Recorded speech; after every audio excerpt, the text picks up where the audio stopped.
মুসা আলাইহিস সালাম ফেরাউনের বাবুর্চিকে এক থাপ্পড় মারলেন রেগে মেগে। উনি থাপ্পড় মারছিলেন আদব শিক্ষা দেওয়ার জন্য, কিন্তু বেচারা সাথে সাথে মরে গেছে। উনি দিলেন দৌড়। মুসা আলাইহিস সালাম দৌড়াতে দৌড়াতে প্রাণ ভয়ে চলে গেলেন আরেক সীমান্তে, মিশর ছেড়ে আরেক এলাকায়। যে দেখে কিছু লোক ধাক্কাধাক্কি করে তাদের উটগুলোকে পানি খাওয়াচ্ছে, আর দুইটা মেয়ে পাশে চুপ করে বসে আছে। উনি বুঝতে পারলেন মেয়েগুলো এই ইয়াং ছেলেদের সাথে ধাক্কাধাক্কি করে টিকতে পারবে না। উনি এগিয়ে গেলেন, বললেন তোমরা পানি খাওয়াবো উটদেরকে? হ্যাঁ খাওয়াবো, আসো। উনি উটগুলো নিয়ে সবাইকে সরিয়ে পানি খাইয়ে দিলেন, মেয়েরা চলে গেল। এবার বাবার কাছে যেয়ে বলল, বাবা এমন এক ছেলের সন্ধান পাইছি, ছেলেটা খুব ভালো, আমাদের চেহারার দিকে তাকায় না, মাটির দিকে তাকিয়ে কথা বলে। আজকে এই লোক না থাকলে আমরা আমাদের উটগুলোকে পানি খাওয়াতে পারতাম না। আমাদের তো রাখাল লাগবে, আমাদের দেখভাল করার জন্য তো একজন সুপারভাইজার দরকার। এই ছেলেকে আপনি কাজে রেখে দেন। বাবা বললো যাও নিয়ে আস।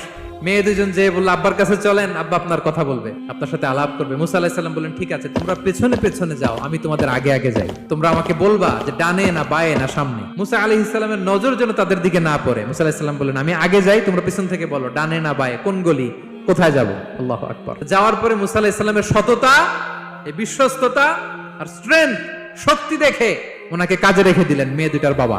সুবহানাল্লাহ বলেন। আর বললেন এত বছর কাজ করবা, পারিশ্রমিক হচ্ছে কাজ যখন শেষ আমার এক মেয়েরে তোমার কাছে বিয়ে দিয়ে দিই।